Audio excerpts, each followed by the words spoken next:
Mata TV YouTube Indonesia dengan bangga mempersembahkan sebuah storytelling kekinian abad ini diangkat dari karya besar S.H. Mintarja yang sangat populer di masanya, berlatar belakang kisah tanah Jawa masa lampau, tepatnya di penghujung kejayaan kerajaan tanah Jawa dengan judul Api di Bukit Menoreh.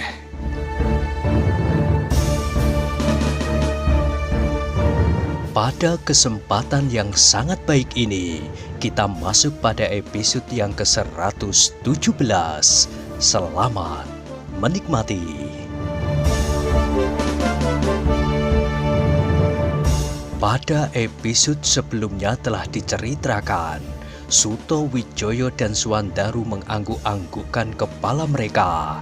Sejenak kemudian maka perkelahian itu pun mereda dengan sendirinya.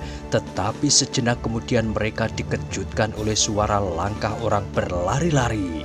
Sejenak kemudian mereka melihat beberapa anak-anak muda berlari lewat di hadapan mereka.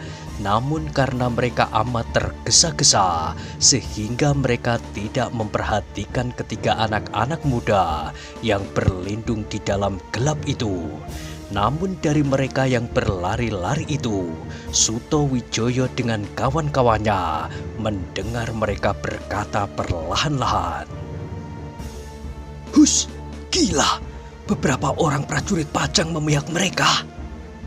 "Iya, kalau saja anak-anak Sembojan itu dibiarkan, maka mereka akan dapat kami tundukkan malam ini," sahut yang lain. Ketika anak-anak itu merasa bahwa tak seorang pun mengejar-ngejar mereka, maka mereka berhenti hanya beberapa langkah daripada ketiga anak-anak muda yang datang dari Sangkal Putung itu. Tetapi yang segera mereka lihat bukanlah Suto Wijoyo dan kawan-kawannya. Namun yang pertama-tama menarik perhatian mereka adalah kelima anak-anak muda yang berdiri tidak jauh dari tempat itu.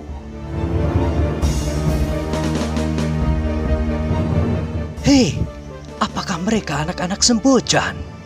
terdengar salah seorang dari mereka berdesis. "Iya, kenapa tidak berada di dalam lingkungan kawan-kawannya?" "Entahlah, mereka terlampau sombong. Marilah kita ambil kelima anak-anak itu." "Untuk apa? Kita akan melepaskan kalau anak-anak Sembojan mengakui kemenangan kita."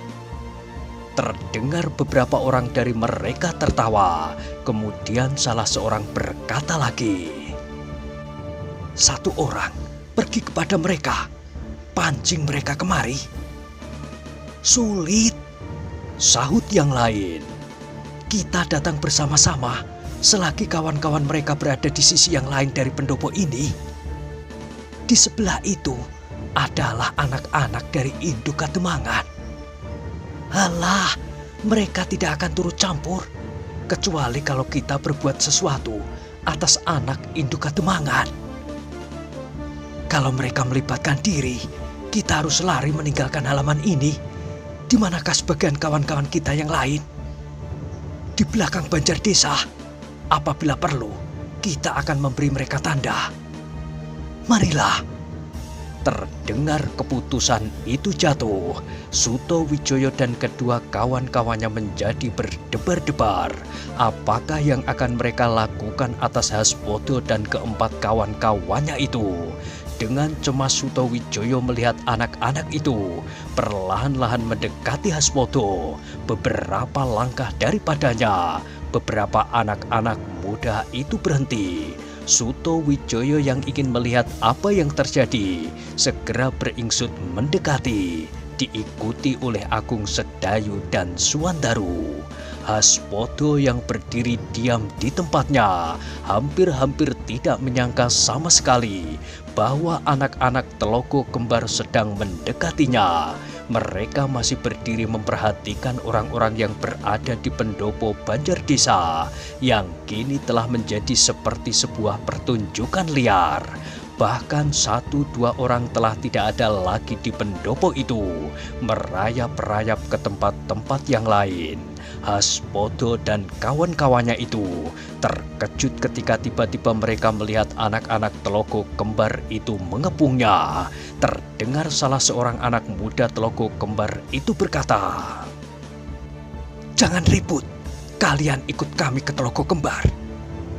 Kelima anak-anak muda Sembojan itu terdiam sejenak, namun kemudian terdengar Haspodo menjawab, "Apakah kepentinganmu dengan aku, Dadi?"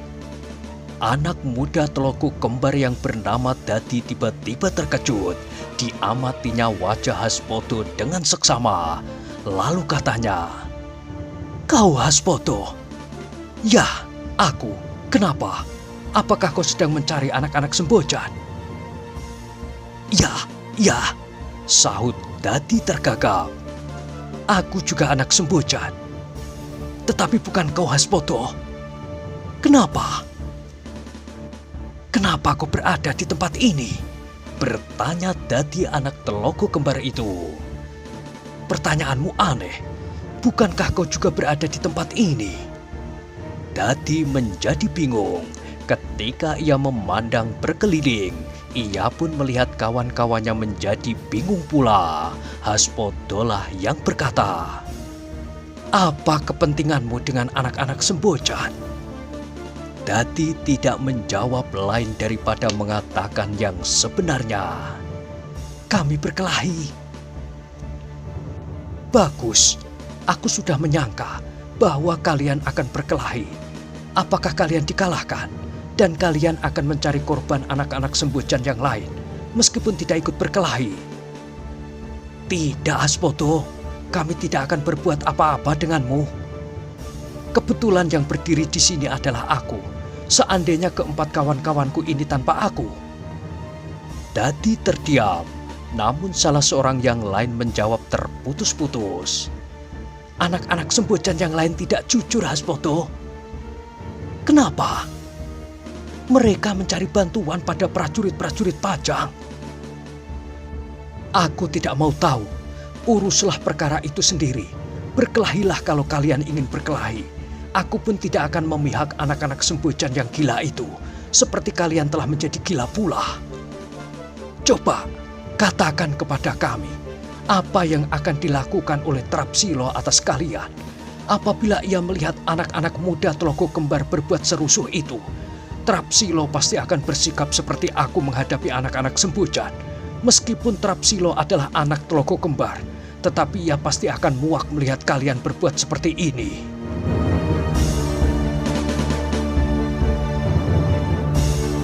Anak-anak Telogo Kembar itu terdiam. Trapsilo bagi mereka adalah anak muda yang disegani, seperti Haspodo bagi anak-anak Sembojan. Bukan saja bagi anak-anak sedesanya, tetapi bagi anak-anak muda Prambanan pada umumnya. Namun jumlah anak-anak yang demikian itu sangat sedikit. Mereka adalah anak-anak muda yang pemberani, yang dengan gigih telah berjuang melawan orang-orang yang memihak Haryo Penangsang bersama beberapa orang prajurit Pajang. Tetapi yang kini seolah-olah mereka sama sekali tidak mendapat tempat lagi di Kadembangan Prambanan. Prajurit-prajurit kawan-kawan mereka telah sebagian besar ditarik kembali ke Pajang. Yang tinggal adalah prajurit-prajurit yang ternyata dapat dimabukkan oleh Tayub dan Tuak. Tiba-tiba anak-anak Telogo Kembar itu menjadi gelisah ketika mereka mendengar suara ribut di halaman itu. Ketika mereka berpaling, mereka melihat beberapa anak-anak muda berjalan tergesa-gesa ke arah mereka. Anak-anak itu adalah anak-anak Sembojan. "Mereka mengejar kita," desis Dadi. "Marilah kita lari," ajak kawannya yang lain. "Tinggallah di sini," berkata Haspodo. "Kita harus berkelahi lagi. Mereka datang terlampau banyak, dan di antara mereka ada 3-4 orang prajurit Pajang." "Tinggallah di sini. Aku tidak senang apabila Trapsilo mendapat kesan yang jelek atas anak-anak Sembojan. Apalagi aku berada di tempat ini pula. Trapsilo adalah sahabatku. Sembojan dan Telogo Kembar adalah sama-sama wilayah Kademangan Prambanan. Anak-anak Telogo Kembar itu tidak menyahut. Meskipun demikian mereka berkisar berdiri di belakang Haspoto dan keempat kawan-kawannya. Yang datang itu adalah benar-benar anak-anak Sembojan. Paling depan berdiri Bunar, anak muda yang tinggi kekar, berkumis melintang. Namun tiba-tiba ia berhenti ketika ia melihat Haspoto berdiri di antara anak-anak Telogo Kembar. "Kakang, kau berada di antara mereka?" bertanya Bunar. "Atau mereka berusaha menangkap Kakang?" "Kedua-duanya tidak benar," sahut Haspoto. "Aku menonton keramaian di halaman ini, mereka menonton pula. Tetapi kami berkepentingan dengan mereka, Kakang," berkata Bunar pula. Haspoto memandang Bunar dengan wajah yang tegang. Jawabnya, "Tinggalkan mereka, Bunar. Jangan ada persoalan-persoalan yang gila di antara anak-anak muda. Kalian telah membuat ribut. Lihat, ada berapa kelompok pemuda di halaman ini. Mereka pun akan berbuat gila pula seperti kalian. Dan halaman ini akan kacau. Mungkin ada 1-2 orang yang terluka. Yang luka itu akan menimbulkan dendam di antara kalian. Tetapi mereka mendahului, Kakang. Tinggalkan mereka. Berbuatlah gila sesama kalian. Tetapi jangan berkelahi." Bunar terdiam. Ia tidak berani membantah lagi. Tetapi dari antara anak-anak Sembojan itu tampil seorang yang bertubuh raksasa dan berpakaian seorang prajurit. Ia adalah prajurit Pajang. Haspoto menjadi semakin tegang. Ia menyesal bahwa prajurit-prajurit itu telah berpihak kepada mereka, meskipun berpihak pada anak-anak muda sepadukuhan dengan dirinya sendiri.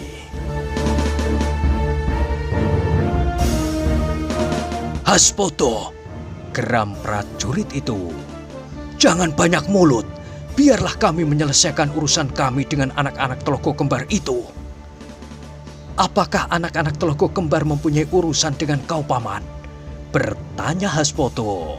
Prajurit itu terdiam sejenak, tetapi selangkah ia terhuyung ke samping. "Gila!" desis Haspoto di dalam hatinya. Prajurit itu telah menjadi mabuk, matanya telah meredup, dan bibirnya bergetaran. Sulitlah berbicara dengan orang mabuk. Namun kecuali prajurit yang mabuk itu, tampil seorang lagi yang lebih kecil. Orang itu sama sekali tidak mabuk karena tuak. Dengan tajamnya ia berkata, "Haspoto, jangan kau banggakan perjuanganmu yang tidak berarti itu.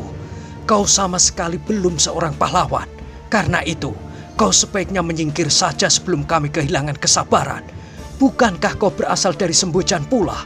Kenapa justru kau berpihak kepada anak-anak Telogo Kembar?" "Apakah aku berpihak?" Haspoto menjawab, "Kalianlah yang berpihak. Apakah bagi Pajang, Sembojan, dan Telogo Kembar itu mempunyai kedudukan yang berbeda? Bagiku tidak, Paman. Tidak. Aku berdiri di mana saja. Telogo Kembar, Sembojan, Prambanan, bahkan Kademangan yang lain pun sama pula bagiku. Semuanya wilayah Pajang." Prajurit-prajurit Pajang itu menjadi semakin marah. Mereka tidak dapat mengingkari kata-kata Haspoto, tetapi mereka juga tidak mau ditundukkan. Haspoto hanyalah anak padukuhan Sembojan, sedang mereka adalah prajurit-prajurit Pajang. Karena itu, maka prajurit yang kecil itu membentak, "Jangan banyak mulut. Aku tidak peduli siapakah kau, Haspoto." Wajah Haspoto pun menjadi merah membara, namun dadanya menjadi seolah-olah sesak. Ia mencoba mencegah perkelahian yang timbul di halaman itu, tetapi apakah ia sendiri harus berkelahi? Dalam keraguan-raguan itu, terdengar prajurit itu berkata lagi, "Ayo, pergilah Haspoto." Belum lagi Haspodo menjawab, dari antara para penonton itu telah timbul banyak perhatian karena di antara mereka terlibat beberapa orang prajurit. Anak-anak muda berlari-larian mengerumuninya. Anak-anak muda induk Kademangan Prambanan pun telah berada di tempat itu pula. Salah seorang dari mereka bertanya, "Apakah yang kalian persoalkan?" Tak seorang pun yang menjawab. Anak Sembojan tidak, dan anak-anak Telogo Kembar pun tidak. Iya, tiba-tiba Haspodo seperti tersadar dari mimpinya. "Apakah yang sebenarnya kalian persoalkan?" Juga tak ada jawaban. Anak-anak Sembojan dan anak-anak Telogo Kembar masih saja terbungkam. Bahkan prajurit-prajurit Pajang yang marah itu terdiam pula. Tiba-tiba sekali lagi mereka diguncangkan oleh kedatangan dua orang yang belum mereka kenal sebaik-baiknya. Namun beberapa orang segera menyibak. Beberapa orang di antara mereka telah mengetahuinya bahwa kedua orang itu adalah tamu-tamu dari Menoreh.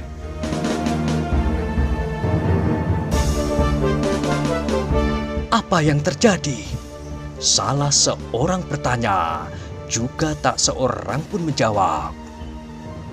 "Aku tidak berkepentingan dengan keributan ini," katanya pula. "Tetapi manakah janjimu itu?" bertanya tamu itu kepada Bunar. Wajah Bunar menjadi merah. Sejenak ia tidak menjawab. Seperti juga anak-anak muda yang lain terbungkam. "Mana, he?" "Itulah," jawab Bunar kemudian. "Kami belum dapat mengambilnya dari tangan anak-anak Telogo Kembar." "Hei?" Wajah tamu-tamu itu menjadi tegang. Sekali mereka berpaling ke pendopo, dilihatnya seorang kawannya berdiri di tangga sambil mengawasi mereka. "Maksudmu?" berkata salah seorang dari mereka itu pula. "Anak-anak yang kami janjikan ternyata dibawa oleh anak-anak muda Telogo Kembar." Kini wajah kedua tamu itu menjadi merah. Terdengar gigi mereka gemertak dan berkata tajam, "Kalian tidak dapat menghormati tamu-tamu kalian. Apakah kalian sengaja membuat kami kecewa? Buat apa kalian membawa kami melihat anak-anak itu di rumahnya sore tadi? Ketika kami sudah menjadi mabuk oleh wajahnya, kalian sengaja menyembunyikannya." "Bukan maksud kami," jawab Bunar. "Kami sedang berusaha untuk mengambilnya. Inilah maksud anak-anak Telogo Kembar. Beberapa orang prajurit Pajang bersedia membantu kami." Mata tamu-tamu dari Bukit Menoreh itu kini seakan-akan menyala memandangi anak-anak Telogo Kembar. Salah seorang dari mereka terdengar menggeram. Ternyata kalian sengaja membuat onar ya?" "Bukan hanya mereka," Haspodo lah yang menjawab. "Anak-anak Sembojan itu pun sengaja membuat onar pula." Tamu dari Bukit Menoreh itu tertegun sejenak. Mereka menjadi heran melihat Haspodo. Anak ini mempunyai perbawa yang agak berbeda dengan kawan-kawannya. Tetapi Haspodo itu pun terkejut ketika dari antara anak-anak muda yang berkerumun itu terdengar suara. "Biarkanlah Kakang, biarkanlah anak-anak Telogo Kembar. Sekali-sekali mereka memang perlu mendapat sedikit pelajaran." Semua kepala berpaling ke arah suara itu, dan mereka pun segera melihat seorang yang bertubuh agak kecil, namun dari matanya memancar kebesaran hatinya. "Adi Trapsilo," desis Haspodo. "Ya, aku sudah melihat sejak semula apa yang terjadi," katanya. Terdengar suara bergeremeng di antara anak-anak muda itu. Anak-anak Telogo Kembar saling berbisik di antara mereka, dan anak-anak Sembojan menjadi cemas apabila Trapsilo dan Haspodo bersama-sama berada di pihak Telogo Kembar. Maka anak-anak induk Kademangan pasti akan terpengaruh. mereka semuanya telah mengenal siapa Haspoto dan siapa Trapsilo. Tetapi Adi, apakah kita akan membiarkan perkelahian ini terjadi? Bertanya Haspoto kemudian. Trapsilo melangkah maju, beberapa orang menyingkir, seakan-akan memberi jalan kepada anak muda Teloko Kembar yang bernama Trapsilo itu. Trapsilo itu pun kemudian berdiri di antara anak-anak muda yang berkerumun, antara anak-anak muda Sembojan dan anak-anak muda Teloko Kembar, berhadap-hadapan dengan Haspoto. Ketika ia berpaling dipandanginya prajurit Pajang yang bertubuh raksasa dan kawannya yang lebih kecil. Di belakang prajurit itu masih dilihatnya prajurit Pajang yang lain. Tiba-tiba hiruk-pikuk di sekeliling tempat itu menjadi terdiam, seolah-olah semuanya ingin mendengarkan Trapsilo itu berkata seterusnya. Hanya hiruk-pikuk di atas pendopo masih juga berlangsung. Mereka sama sekali tidak mempedulikan apa yang terjadi di halaman. Seakan-akan halaman itu sama sekali tidak mempunyai hubungan apapun dengan pendopo Banjardesa. Persoalan di halaman adalah persoalan anak-anak muda atau orang-orang kecil di sekitar Banjardesa. Para pemimpin itu sama sekali tidak mau mengotori tangannya dengan soal-soal yang remeh. Bagi mereka lebih baik meneruskan menikmati tayub yang semakin menggila daripada soal-soal yang bagi mereka sama sekali tidak berarti itu. Bahkan mereka sudah tidak melihat lagi bahwa tamu-tamu mereka dari Menoreh sudah tidak ada di antara mereka. Yang tinggal di pendopo itu hanya seorang saja yang sudah berdiri di tangga. Dan yang seorang itu pun hampir-hampir tidak sabar lagi menunggu kedua kawan-kawannya yang sedang mencari anak-anak Sembojan yang sudah terlanjur membuat janji dengan mereka.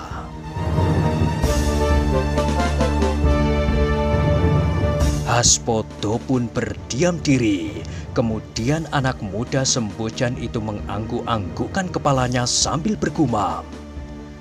Kau benar Adi, persoalan ini adalah persoalan yang memalukan. Persetan, desis tamu dari Menoreh. Kalau kalian tidak akan turut campur, menepilah.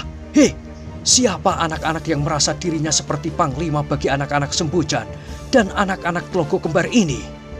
Bertanya kedua tamu itu kepada prajurit Pajang yang bertubuh agak kecil. Dan prajurit itu menjawab, namanya Haspoto dan Trapsilo. Ya, aku sudah mendengar. Tetapi apakah kedudukannya? Tidak ada kedudukan apapun yang di pangkunya. Kenapa ia agaknya disegani? Prajurit itu terdiam. Ia tidak ingin mengatakan bahwa keduanya pernah berjuang dengan gigih melawan sisa-sisa Laskar Haryo Jipang bersama beberapa anak-anak muda Sembojan, Teloko Kembar, anak-anak muda induk Kademangan Prambanan, dan beberapa lagi dari desa-desa yang lain. Namun jumlahnya tidak lebih dari 10 orang. Kalau ada yang lain, maka mereka tidak segigih mereka itu. Ternyata tamu-tamu dari Menoreh itu merasa tersinggung atas anggapan bahwa persoalan yang mereka hadapi adalah persoalan yang memalukan. Sehingga dengan kasar mereka berkata, sekarang selesaikan persoalan ini. Kalau kedua anak-anak muda ini ingin mengenal kami, biarlah mereka sekali lagi mengatakan bahwa persoalan yang kami hadapi adalah persoalan yang memalukan. Merekalah yang memalukan, sahut prajurit yang bertubuh raksasa itu sambil berdiri terhuyung-huyung. Mereka memang harus dihajar lebih dahulu sebelum anak-anak Teloko Kembar yang lain. Haspoto dan Trapsilo memang tidak ingin terjadinya perselisihan, apalagi dalam soal yang mereka anggap memalukan. Karena itu, maka terdengar Trapsilo berkata, selesaikanlah urusan kalian. kami tidak akan turut campur."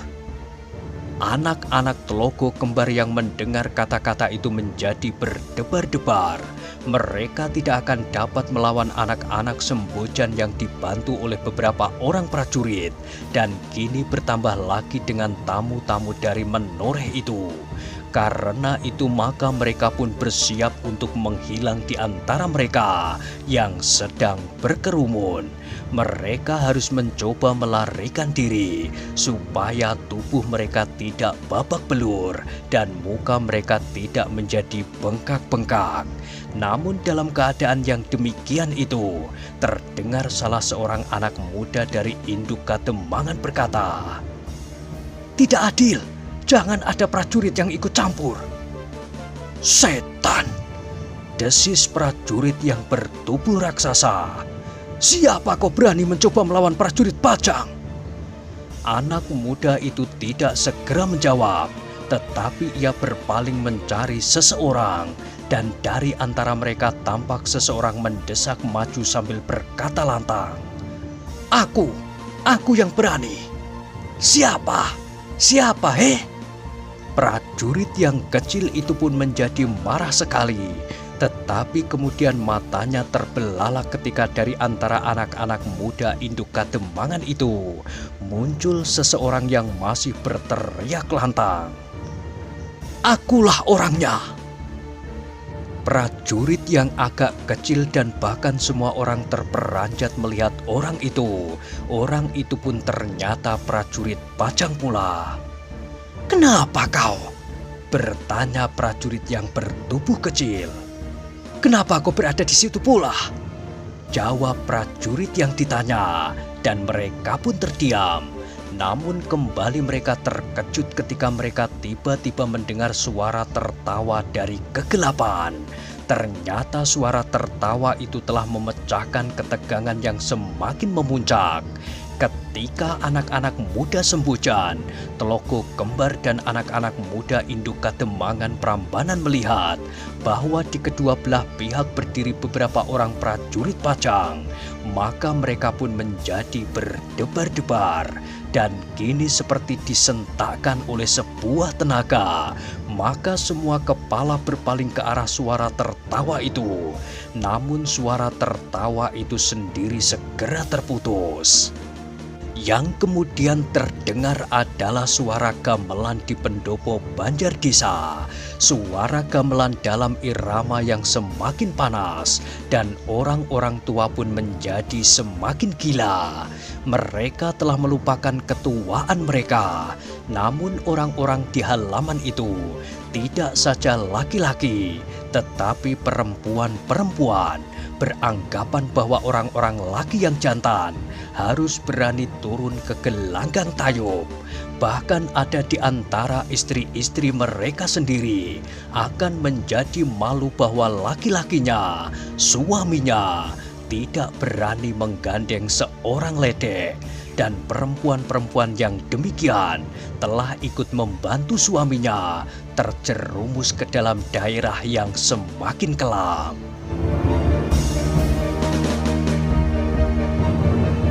Tetapi dengan demikian, semakin gila seorang suami, maka kesempatan bagi perempuan-perempuan pun semakin menjadi semakin luas, sebab suaminya semakin sering berada di luar rumah.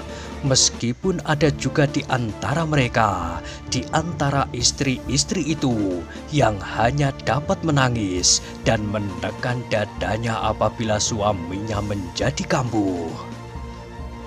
Tuak dan beraneka perbuatan terkutuk.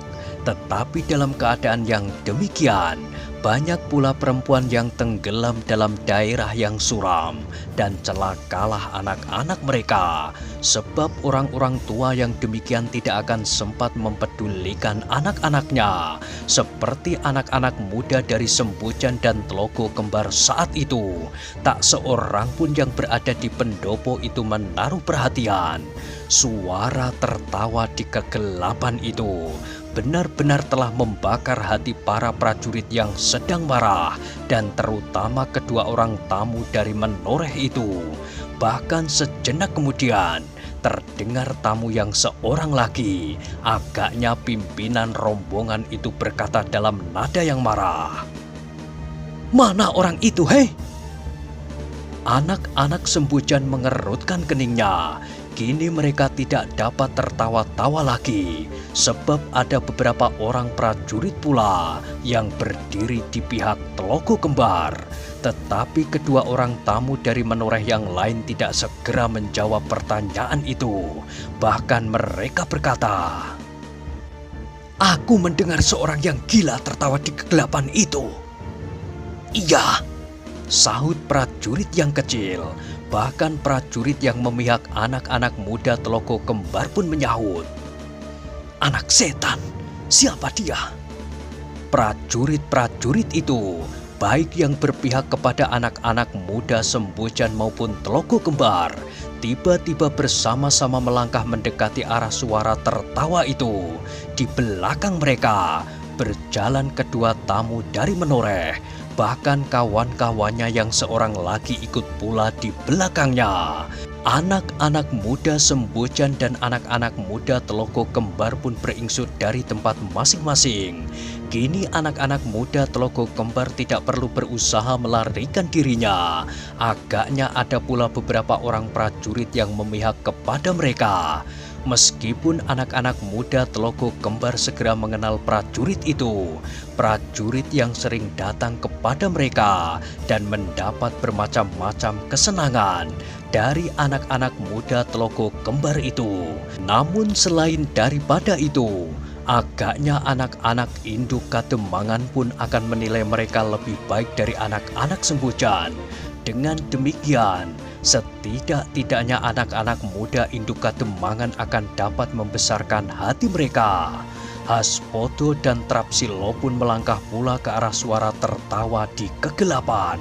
Terdengar kemudian Haspoto berdesis, "Apakah mereka anak-anak muda dari Sangkal Putung itu?" "Mungkin," sahut salah seorang dari keempat kawannya. "Kasihan, anak itu tidak tahu apakah sebenarnya yang terjadi di halaman ini. Mereka melihat peristiwa yang memalukan ini, seolah-olah melihat lelucon yang pantas ditertawakan. Meskipun sebenarnya peristiwa ini memang mentertawakan." "Siapakah mereka?" bertanya Trapsilo. "Anak-anak Sangkal Putung." "Sangkal Putung?" ulang Trapsilo. "Iya, Kademangan lain," jawab Haspoto pendek.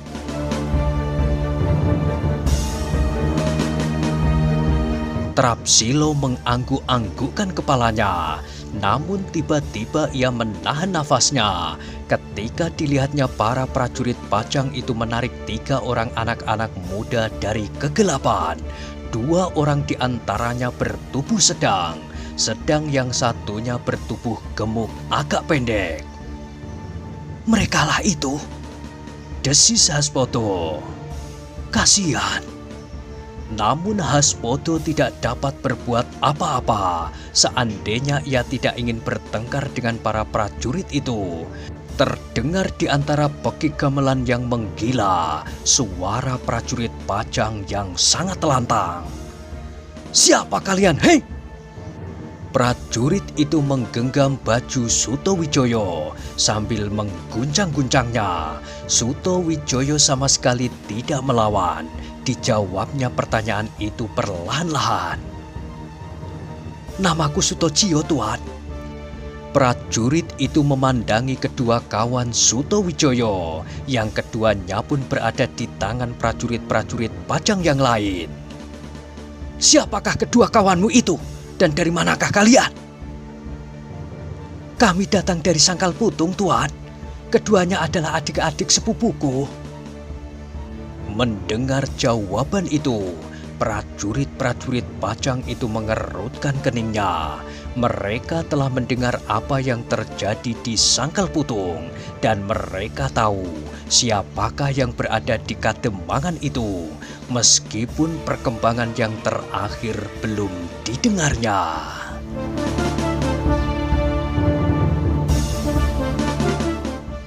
Nah, bagaimanakah kisah selanjutnya? Silahkan ikuti terus kisah Api di Bukit Menoreh pada episode berikutnya.